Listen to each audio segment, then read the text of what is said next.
Amen, amen, gloire à Dieu. Je veux aussi partager. Donc, le thème du message, ça va être simplement quel est le but de devenir chrétien ou quel est le but de devenir chrétienne. Le but de devenir chrétien est simplement de rétablir notre relation avec Dieu. Donc, c'est simplement de rétablir notre relation avec Dieu. Voyez-vous, parce qu'en fait, nous sommes dans le monde. Nous vivons selon le monde, hein, selon les désirs du monde, selon les convoitises du monde. Nous vivons selon les trains de ce monde. Nous vivons selon le fonctionnement du monde, hein, selon les habitudes du monde. Soit les boîtes de nuit, soit les spectacles, soit voilà. Donc il y a beaucoup de choses. Donc si nous prenons la décision de devenir chrétien, c'est simplement pour rétablir à nouveau notre intimité, notre relation avec notre Dieu. C'est un peu comme l'image de d'Adam et Ève, hein. Donc il y a eu cassure, hein, quand il y a eu le péché, et Jésus-Christ est revenu pour rétablir la relation entre Dieu et les humains suite au péché d'Adam. Voyez-vous? Alors nous, quand nous prenons une décision de devenir chrétien, nous prenons la décision de de devenir chrétien. Donc le but premier, c'est déjà de rétablir notre relation avec notre Dieu. Ça, c'est un. Il y a aussi les conséquences, voilà, on a quoi? On a aussi la transformation de notre vie selon les standards, selon, euh, selon les principes de Dieu, selon les standards de Dieu, selon aussi euh, ses commandements, hein, selon sa loi ou selon ses règles. Voyez-vous? Alors, cela aussi, cela implique à ce que nous soyons sanctifiés. Donc il y a aussi la sanctification selon la parole de Dieu, selon les standards de Dieu, selon le mode de vie de Dieu, selon l'intimité que nous avons avec notre Seigneur. Voyez-vous, en faisant tout cela, à ce moment-là, il y a la garantie du salut. Voyez-vous, il y a la garantie du salut. Et une fois la notion du salut intégrée en nous, bien sûr, il y a aussi la notion sur le fait que Jésus-Christ va revenir et il viendra nous prendre pour vivre avec lui.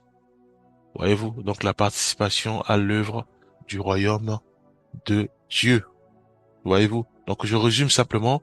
Donc le but de devenir chrétien, c'est simplement pour rétablir notre relation avec notre Dieu, notre intimité. Voilà, donc intimité avec notre Dieu. Comment ça se fait? Comment ça se fait? Ça se fait, hein, par la prière. Ça se fait par la prière.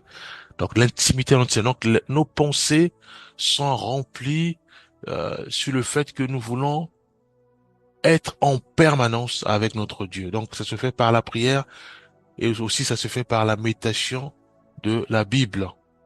Voyez-vous? Donc une fois cette relation établie, à ce moment-là, il y aura forcément les conséquences qui se découlent de cette intimité. Donc il y a la transformation de notre vie. Donc on vit plus selon le monde, nous vivons maintenant selon les principes de Dieu, hein, les principes divins. Et ensuite,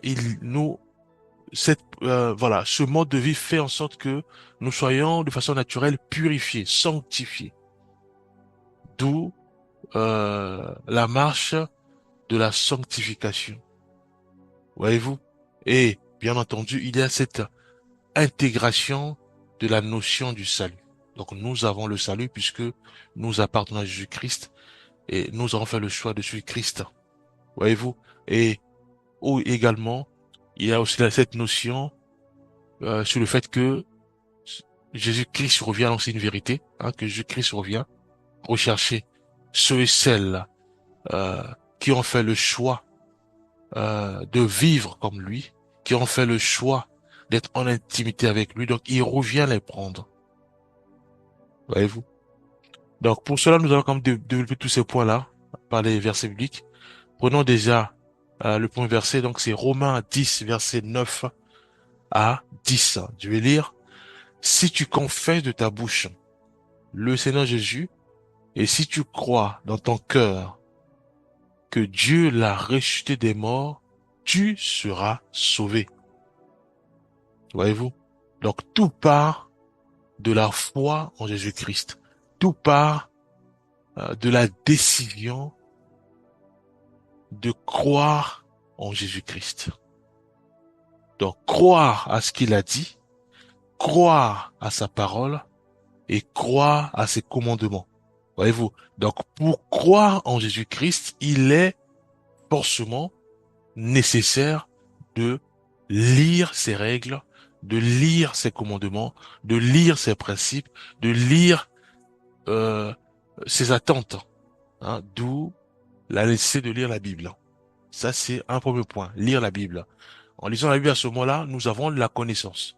Nous sommes éclairés sur les règles du Seigneur, sur ses attentes, sur ses principes. À ce moment-là, oui, il y a maintenant la foi basée sur ce que nous avons lu. Donc, nous avons la foi en Jésus-Christ. Nous croyons en Jésus-Christ.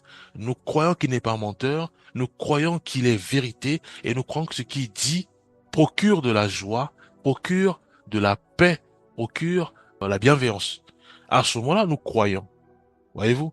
Donc, ce verset de Romains 10, verset 9 à 10, pour que ça puisse s'accomplir pleinement dans notre vie, nous devons déjà lire les principes de Dieu, lire la parole du Seigneur, lire ce qu'il a écrit, lire ce qu'il dit, lire euh, ses règles. À ce moment-là, oui, nous pouvons maintenant déclarer haut et fort que oui, nous avons appliqué Romains 10, verset 9 à 10, qui dit quoi? Qui dit, si tu confesses de ta bouche le Seigneur Jésus, et si tu crois dans ton cœur que Dieu l'a ressuscité des morts, tu seras sauvé. Donc je confesse ce que j'ai lu.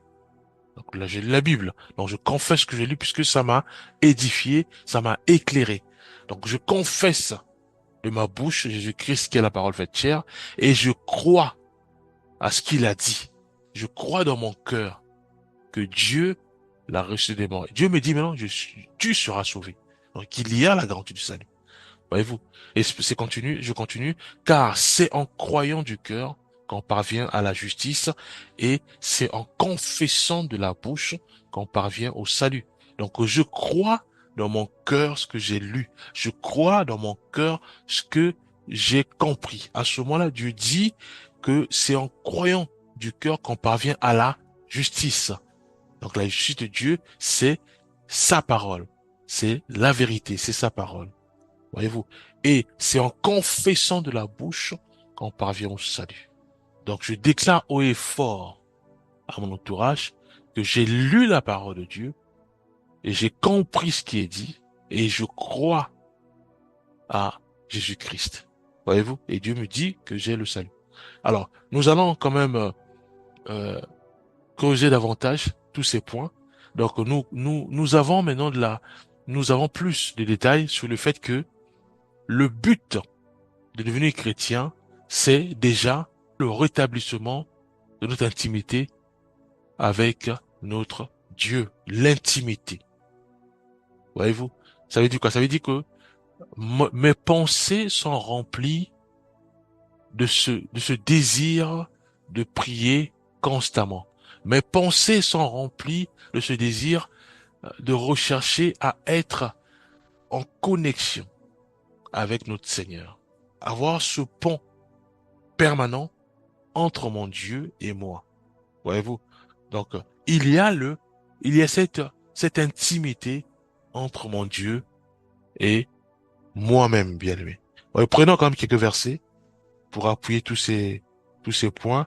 Nous allons prendre déjà Romains 5, verset 10. Il est dit, car si, lorsque nous étions ennemis, nous avons été réconciliés avec Dieu par la mort de son Fils, à plus fort raison, étant réconciliés, serons-nous sauvés par sa vie. Prenons 2 Corinthiens 5, 18 à 19. Et tout cela vient de Dieu qui nous a réconciliés avec lui par Christ et qui nous a donné le ministère de la réconciliation, car Dieu était en Christ, réconciliant le monde avec lui-même, en n'imputant point aux hommes leur offense, et il a mis en nous la parole de la réconciliation.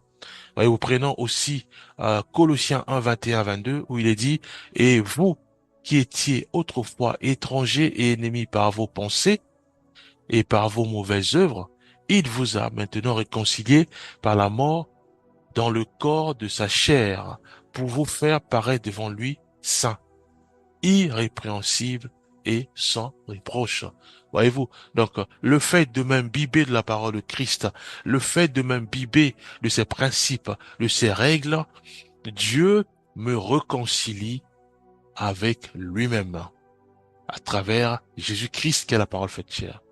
Voyez-vous, donc le but premier de devenir chrétien, c'est simplement de me réconcilier avec mon Dieu. Et il est important que qu'il y ait cette réconciliation. Pourquoi? Pour la simple raison que cela euh, définit même la différence euh, entre celui qui vit selon le monde et celui qui vit selon Dieu. Voyez-vous? Plus que, plus que moi, je recherche à être en intimité permanente avec mon Créateur. Je ne veux plus nourrir mes pensées par un programme des week-ends pour aller sur de boîtes de nuit, un programme soit pour aller, euh, voilà, prendre la cigarette, la drogue, l'alcool. La liste est longue, hein, en fonction de chacun. Donc voilà, je peux pas prendre mon temps à perdre mon temps, soit par exemple mal parler de l'autre à un ami ou à une copine, voyez-vous. Donc je cherche à être en intimité avec mon Dieu. Voyez-vous la différence? Donc d'un côté, c'est chercher à vivre sur le monde, chercher à vivre selon les désirs de ce monde, chercher à vivre selon le plaisir de ce monde, rechercher là où se trouvent des concerts, là où se trouvent voilà, là où il y a des activités pour, voilà, pour me distraire. Et de l'autre côté, je recherche réellement à être en intimité avec Christ. À ce moment-là, je suis éclairé. Donc le but à moi, c'est quoi?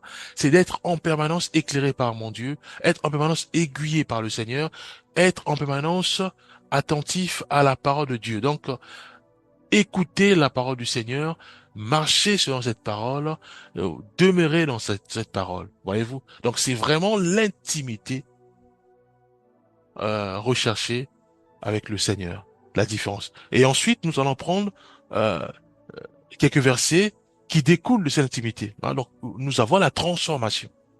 Prenons 2 Corinthiens 5, 17, où il est dit, si quelqu'un est en Christ, il est une nouvelle créature. Les choses anciennes sont passées, voici, toutes choses sont devenues nouvelles. Voyez-vous, donc il y a déjà une transformation radicale. Voyez-vous, donc je ne pense plus sur ce que je dois faire vendredi ou samedi, les week-ends. Est-ce que c'est le cinéma? Est-ce que ça va être suivre le concert? Est-ce que ça va être rechercher, voilà, là où il y a des activités, soit dans Paris ou voilà, ou dans n'importe quelle ville, hein. Voyez-vous. Donc je cherche, je suis transformé radicalement. Voyez-vous. Cette mode de vie-là n'est plus en moi. Je suis transformé radicalement. Donc moi, c'est quoi? C'est rechercher à être en paix avec tout le monde, rechercher à être attentif à la voix du Seigneur, rechercher à cerner si je suis tout dans la volonté du Seigneur ou pas. Est-ce que je marche selon sa volonté? Est-ce que la vie que je mène cadre avec ce que Dieu attend de moi? Voyez-vous? Donc prenons quelques versets, prenons Romains 12, verset 2, où il est dit, ne vous conformez pas au siècle présent, mais soyez transformés par le renouvellement de l'intelligence, afin que vous discerniez quelle est la volonté de Dieu, ce qui est bon, agréable et parfait. Galates 2, 20, j'ai été crucifié avec Christ, et si je vis, ce n'est plus moi qui vis, c'est Christ qui vit en moi. Si je vis maintenant dans la chair, je vis dans la foi au Fils de Dieu, qui m'a aimé et qui s'est livré lui-même pour moi. Voyez-vous? Donc, tout part de l'intimité avec Christ. Donc, tout part de la décision que nous prenons.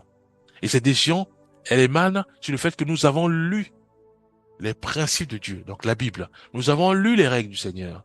Voyez-vous? À ce moment, nous prenons la décision de suivre Jésus-Christ. Pourquoi? Parce que nous ne voulons pas vivre dans le monde. Pourquoi? Le monde génère la mort. La mort spirituelle, la mort intellectuelle, la mort en tout.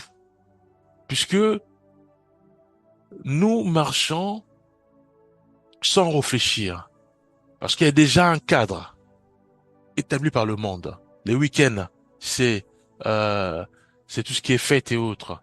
Les jours ordinaires, c'est tout ce qui est travail. Voyez-vous. Donc, il y a un cadre qui est déjà défini et nous marchons selon ce cadre, sans pourtant contrôler ce cadre. Voyez-vous. Nous sommes comme téléguidés. Or, le fait de rechercher à être en connexion avec Dieu, donc l'intimité de Christ, avec Christ, à ce moment-là, oui, nous laissons maintenant notre vie être coordonnée par Jésus-Christ. Et Jésus-Christ, nous savons tous qu'il est l'ami fidèle. Il cherche que le bonheur, notre bonheur. Il cherche que notre salut, donc la vie. Voyez-vous? Or, vivre selon le monde, c'est la mort assurée. Pourquoi? Parce que c'est le diable qui tient ce cadre-là, qui tient ce mode de vie-là. Voyez-vous? Or, vivre selon Dieu, c'est vivre selon euh, les principes de Dieu. Donc, il y a la vie derrière. Il y a le bonheur. Il y a euh, euh, la paix. Simplement, il y a la paix. Comment voulons-nous manifester la haine? Puisque même le cadre de vie nous enseigne à rejeter le mal. Voyez-vous? À rejeter le mal. Donc, nous devons réaliser que euh, devenir chrétien, premièrement, son but, c'est d'être en connexion, d'être en intimité avec Christ. Et à ce moment-là, il y a forcément des conséquences liées à cette intimité. Donc, il y a la transformation radicale. Il y a aussi sur le fait que nous avons la garantie du salut. Nous avons la garantie du salut. Il y a sur le fait que nous avons, nous marchons dans la sainteté. Alors, prenons rapidement quelques versets, j'ai plus le temps. 1 Pierre 1, 15 à 17, où il est dit, mais puisque c'est lui qui vous a appelé est saint, vous aussi soyez saints dans toute conduite, selon qu'il est écrit, vous serez saints car je suis saint. Hébreux 12, 14. Recherchez la paix avec tous et la sanctification sans laquelle personne ne verra le Seigneur. 1 Thessaloniciens 4, 13 à 4. Pardon, 1 Thessaloniciens 4, verset 3 à 4. Il est dit, ce que Dieu veut, c'est votre sanctification. C'est que vous absteniez de l'impudicité, c'est que chacun de vous sache posséder son corps dans la sainteté et l'honnêteté. Voyez-vous, prenons Jean 3, 16, où il nous est garanti ceci. Car Dieu a tant aimé le monde qu'il a donné son Fils unique, afin que quiconque croit en lui ne périsse point, mais qu'il ait la vie éternelle. Voyez-vous? Donc il y a la garantie du salut. Pourquoi? Parce que nous avons cru à notre Seigneur et Sauveur Jésus-Christ. Voyez-vous, Romains 6, 23, il est dit, car le salaire du péché, c'est la mort. Mais le don gratuit de Dieu, c'est la vie éternelle en Jésus-Christ, notre Seigneur. Voyez-vous, Jean 10, verset 28 à 29 dit ceci dit, je leur ai donné la vie éternelle et elles ne périront jamais. Et personne ne les ravira de ma main. Mais, voyez-vous, mon Père qui me les a donnés est plus grand que tous, et personne ne peut les ravir de la main de mon Père. Voyez-vous, donc, le but de devenir chrétien, il y a l'intimité. Et ensuite, de cette intimité découle la sanctification, découle la transformation radicale sur les principes même de Dieu. Voyez-vous? Donc, nous avons le salut assuré. Nous avons la sainteté, la pureté assurée de façon naturelle. Il n'y a pas d'effort à faire. Pourquoi? Parce que il y a au préalable l'intimité avec Christ. Et à ce moment-là, le Saint-Esprit nous guide, nous conduit, nous oriente. Voyez-vous? Nous marchons dans la pureté sans se rendre compte, de façon naturelle. Voyez-vous? Parce qu'il y a un cadre, que nous suivons ce cadre. Et ce cadre, il y a euh, Jésus-Christ qui tient ce cadre. Et Jésus-Christ aime notre bonheur. Il veut notre bonheur. Il veut notre salut. Voyez-vous? C'est pour ça qu'il est important, bien aimé, si nous avons encore des difficultés à donner notre vie au Seigneur, bien aimé, nous avons tout à gagner.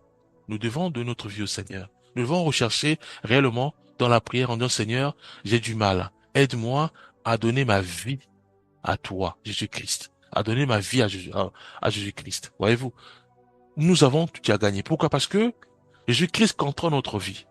Le contraire, c'est la mort assurée, puisque nous ne contrôlons rien.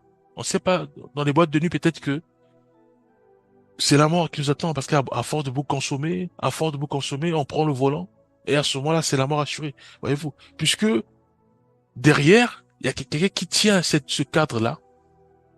Il veut notre malheur. Hein, on dit que le diable vient pour détruire, égorger. Voyez-vous, il n'aime pas notre vie, il n'aime pas à ce que nous vivons heureux. Voyez-vous, lui, il tend qu'il les piège, parce qu'il veut nous voir tomber. Voyez-vous, le fait de chercher réellement à vivre selon Christ, et Christ tient ce cadre, notre mode de vie, tient notre vie, parce qu'il veut réellement que nous soyons sauvés. Voyez-vous, il y a l'amour de Dieu. Prenons Matthieu 22, versets 37 à 39. Il est dit, Jésus lui répondit, tu aimeras le Seigneur, ton Dieu, de tout ton cœur, de toute ton âme et de toute ta pensée. C'est le premier et le plus grand commandement. Et voici le second qui lui est semblable, tu aimeras ton prochain comme toi-même. Bien-aimés, aimons-nous les uns les autres, car l'amour est de Dieu. Et quiconque aime est né de Dieu et connaît Dieu. Celui qui n'aime pas n'a pas connu Dieu, car Dieu est amour. Ça, c'est 1 Jean 4, 7 à 8. Prenons Jean 13, 34 à 35. Il est dit, je vous donne un commandement nouveau, aimez-vous les uns les autres, comme je vous ai aimé. Vous aussi aimez-vous les uns les autres. À ceci, tous connaîtront que vous êtes mes disciples, si vous avez de l'amour les uns pour les autres. Voyez-vous? Donc, le Seigneur euh, euh, nous montre ceci, que si nous prenons la décision de donner notre vie entre ses mains, nous avons la garantie du salut. Nous avons la garantie du bonheur. Nous avons la garantie de la vie éternelle. Nous avons la garantie de l'amour, bien-aimé. Nous avons la garantie que nous sommes fils de Dieu. Selon Jean 1, verset 12, il est dit, mais à tous ceux qui l'ont reçu, à ceux qui croient en son nom, il a donné le pouvoir de devenir enfants de Dieu. Romains 8, verset 15 à 16. Et vous n'avez point reçu un esprit de servitude pour être encore dans la crainte, mais vous avez reçu un esprit d'adoption par lequel nous crions Abba Père. L'esprit lui-même rend témoignage à notre esprit que nous sommes enfants de Dieu. Voyez-vous la garantie? Galates 4, 6 à 7, il est dit, et parce que vous êtes fils, Dieu a envoyé dans vos cœurs l'esprit de son fils, lequel crie Abba Père. Ainsi, tu n'es plus esclave, mais fils. Et si tu es fils, tu es aussi héritier par la grâce de Dieu. Voyez-vous? Donc nous avons la garantie que nous sommes fils de Dieu, bien-aimés. Et Dieu ne peut pas laisser son fils ou sa fille dans l'égarement, dans la mort, aller droit dans le mur. Non, il va tout faire pour que son fils ou sa fille puisse euh, parvenir au bonheur, vivre dans la joie, vivre dans la paix. Voyez-vous? Donc on a tout à gagner si nous prenons la décision de donner notre vie au Seigneur. On a tout à gagner si nous prenons la décision de vivre selon Jésus-Christ qui est notre modèle. Voyez-vous? Puisqu'en vivant comme Jésus-Christ, il y a cette intimité-là qui s'est créée de façon naturelle. Voyez-vous? Sans faire d'efforts. Voyez-vous? À ce moment-là, il y a un témoignage. Nos amis qui, autrefois, euh, vivaient avec nous ou échangeaient avec nous parce que j'étais encore dans la prostitution, dans le vol, dans la haine, dans la colère, dans toutes sortes de vices dans ce monde, maintenant verront en moi, ces amis verront en moi un changement. Ouais, il y a un témoignage, puisque ils voient la lumière en moi. Ils voient un grand changement dans ma vie. Il voit en moi la douceur, la paix. Il voit en moi euh, que je n'aime plus le mal. Je n'aime plus pratiquer le mal. Je n'aime plus pratiquer les trains de ce monde. La colère, les vengeances, la prostitution, vivre à 100 à l'heure. Voyez-vous? Il voit en moi une personne qui a radicalement changé, qui s'imbibe dans le bonheur, dans la joie, dans l'amour, dans la recherche de la paix. Donc c'est un témoignage. À ce moment, ils chercheront à être comme moi. Comment tu fais? Quel est ton secret? Voyez-vous? À ce moment, je leur disais simplement, c'est l'intimité avec Christ, c'est le secret. L'intimité avec mon Dieu. Voyez-vous? Prenons Matthieu 28, versets 19 à 20. Allez, faites de toutes les nations les disciples, les baptisant au nom du Père, du Fils et du Saint-Esprit, et enseignez-leur à observer tout ce que je vous ai prescrit. Et voici, je suis avec vous tous les jours jusqu'à la fin du monde. Enseignez quoi? Enseignez sur le fait que tout part de la décision de devenir enfant de Dieu. Tout part de l'intimité avec Christ. Tout part sur le fait de nous imprégner des principes, des règles de Dieu. Voyez-vous, acte 1:8. Mais vous recevez une puissance, le Saint-Esprit souvenant sur vous, et vous serez mes témoins à Jérusalem, dans toute la Judée, dans la Samarie et jusqu'aux extrémités de la terre. Voyez-vous, forcément, ils viendront vers nous pour demander, mais comment tu fais? Comment tu fais? Voyez-vous. Donc, à ce moment-là, nous allons témoigner. Voyez-vous, nous allons prier. Père, nous remettons de ta main nos vies, fais grâce. Fais grâce, Éternel des armées, que nous puissions vraiment demeurer en intimité avec toi. Aide-nous, Père, à être en intimité avec toi, que nos pensées soient remplies de ce désir de, de, de rentrer en permanence en intimité avec toi. Au nom puissant de Jésus-Christ, nous avons ainsi prié. Amen.